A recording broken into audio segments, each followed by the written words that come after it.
They were reportedly standing outside a locked door, asking for breaching tools to get in. I want you to sit with that image for a second because it is the kind of image that should never be attached to the director of the FBI. Not to a field agent in the middle of a messy week, not to a middle-level official after a bad night, to the director of the FBI. And the reason that image matters is not that it is embarrassing. Washington is full of embarrassing people. The reason it matters is that it takes what many people want to treat as gossip and turns it into something much more dangerous. Because if the stories now circulating about Kash Patel are even half true, then this is not a tabloid scandal. It is a command scandal. That is the real story. The real story is not that people in Washington are whispering about drinking. The real story is that the person sitting on top of one of the most powerful law enforcement and domestic intelligence institutions in the world is being described by people around him as erratic, absent, hard to reach, quick to panic, and slow to make decisions at the exact moment the United States is managing war pressure abroad and political instability at home. That is not gossip. That is an institutional risk signal. The Atlantic report that detonated this story did not land because it was colorful. It landed because it was specific. Officials told the magazine that Patel was known for heavy bouts of drinking, that meetings and briefings had to be moved later because of alcohol-fueled nights, that his own security detail at times struggled to wake him, and that in one case officials considered breaching equipment when he was unreachable behind locked doors.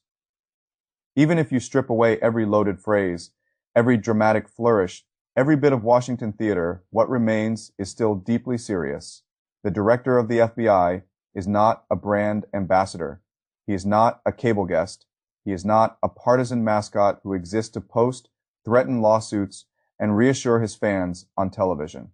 The office exists for moments when things go wrong fast and the state needs a functioning center. The office exists for the hour after a terror attack, the first hours of a hostage crisis, the first signs of a coordinated cyber strike, the first intelligence that a domestic network is moving, the first indication that a foreign service has penetrated something it should not have penetrated. That office is built around responsiveness. That is why the details in the story matter so much. Officials reportedly said Patel's presence at headquarters and field offices had been irregular. They said delays tied to his absence had slowed time-sensitive decisions. One source described agents losing their shit over it. Another concern raised by current and former officials was brutally simple. What happens if a major attack happens and the FBI director is drunk, asleep, unreachable, or mentally fogged when the call comes? That question is not unfair. That question is the whole point. And what makes this story more dangerous than a normal scandal is that it is arriving in a larger atmosphere of volatility. The same news cycle that carried the Patel allegations was saturated with war tension around Iran, a fragile ceasefire, confusion over negotiations, threats of renewed strikes, and real concern over escalation. In other words, this is not a sleepy period in which the top of the American security state can afford improvisation.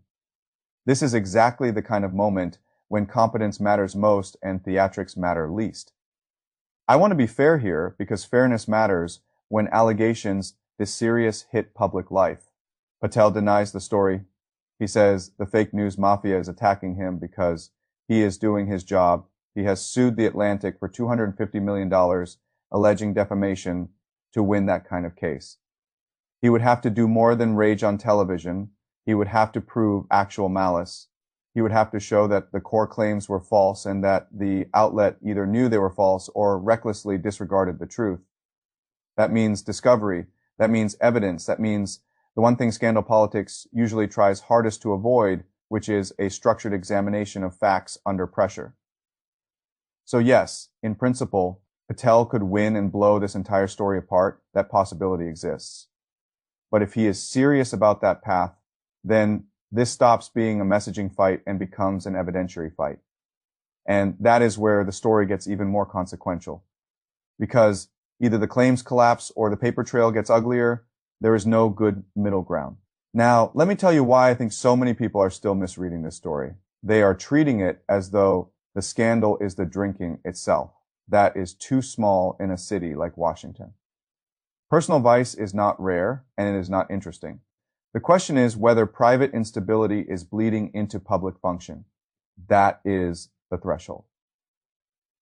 And according to the allegations, it is look at the pattern meetings move because nights ran too late. Security details struggling to wake him. Officials worrying about whether he can be reached. Time-sensitive decisions delayed. Field agents furious. Episodes of panic and impulsive behavior. A reported freakout over an internal computer access issue where Patel allegedly jumped to the conclusion that he had been fired and began calling people to announce it before anyone had actually removed him. Pause on that one for a second because it may be the most revealing detail in the entire story. A healthy institution can survive an ideologue. It can survive a vanity hire for a while. It can even survive an absentee boss longer than it should. What it struggles to survive is a leader whose first instinct under uncertainty is not verification but panic, especially at the FBI, especially at an agency where the difference between a glitch and a purge, between rumor and instruction, between preliminary information and confirmed information is not academic.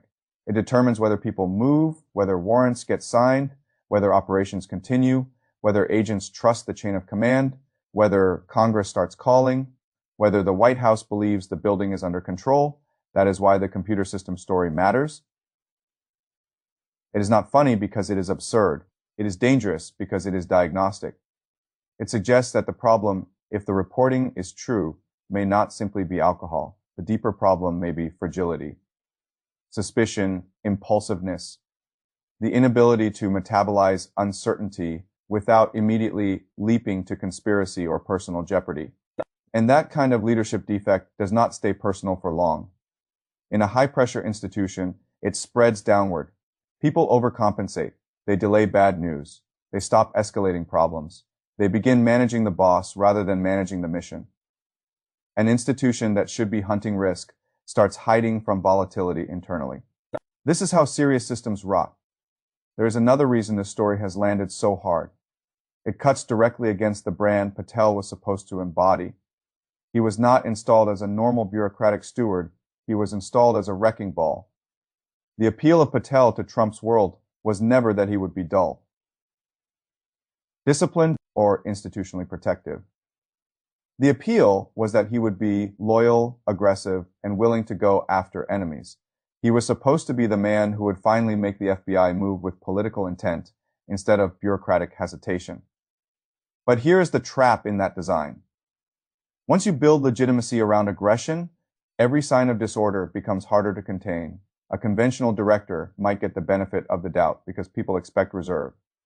A director sold as a hyper-competent fighter does not get that luxury. If he looks erratic, the whole myth breaks at once. And that may be what we are watching now. Because the allegations are not arriving in a vacuum. They are arriving alongside complaints that Patel has been unprepared for television. Too slow on investigations, Trump wants, and irregular in his management. They are arriving alongside reports that senior officials have already discussed possible replacements. They are arriving alongside a White House dynamic in which Trump appears personally unhappy with some aspects of Patel's performance, but not yet ready to cut him loose. They are arriving alongside Patel's own counter-strategy, which is to promise arrests, promise action, promise lawsuits, promise that the real villains are the press and the deep state and the people asking questions. That strategy may work politically for a while. It does not solve the underlying institutional question. Can he run the building? That is the question. Not whether his allies like him, not whether his enemies dislike him, not whether Fox will book him, not whether Democrats are dunking on him, not whether Gavin Newsom's people made an AI video. None of that matters compared to the operating question. Can he run the building when the pressure rises? Because the FBI is one of those institutions where the price of pretending can be delayed, but it cannot be avoided. You can ignore the warning signs for months. You can cover for dysfunction. You can turn competence into a culture war argument. You can say every criticism is political. You can promise lawsuits. You can call the whole thing fake. But then a day comes when something real happens, not on television, not on social media, but in the actual country. And the institution either works or it does not.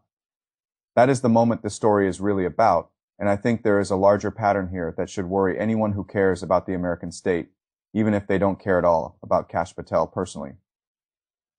Too many major offices are now being treated as stages instead of systems. Performance has swallowed function. The incentives reward spectacle, loyalty theater, and viral aggression far more than they reward steadiness, process, and decision quality. And for a while that can look strong, it can even feel strong. The language gets tougher, the enemies list gets longer, the cable hits get sharper, the promises get bigger. But then eventually reality asks its own question: who is actually awake? Who is actually reading the brief? Who is actually reachable? Who is actually deciding? And that is when a political style turns into a state capacity crisis. The Patel story is dangerous because it may be one of those moments. The scandal may look personal on the surface, but the underlying issue is institutional. If the director is impaired, absent, panicked, or erratic, then the problem is not one man embarrassing himself. The problem is that one of the core command nodes in the American security system may be running on uncertainty, fear, and staff workarounds at the precise moment the system is under exceptional strain. That is a much bigger story than drinking. And there is one final layer that makes this especially grim. If the allegations are false, we are looking at a severe credibility collision involving the FBI director, a major national magazine, multiple named and unnamed officials, and a lawsuit large enough to force evidence into public view. That alone would be destabilizing. But if the allegations are substantially true, then a different conclusion follows. It means people around one of the most sensitive offices in government have been seeing warning signs for some time, while the political system carried on as if the office could be reduced to brand management. Neither outcome is small. That is why I do not think this story is going away quickly, because underneath the gossip frame and underneath the partisan noise sits a harder question that the American system cannot evade forever. Is the country still appointing people to run institutions? Or is it appointing people to perform institutions on camera until a real crisis exposes the difference? That is the real scandal. The real scandal is not that Kash Patel may have had bad nights. The real scandal is that in one of the most dangerous offices in the country, bad nights may already be bleeding into national function.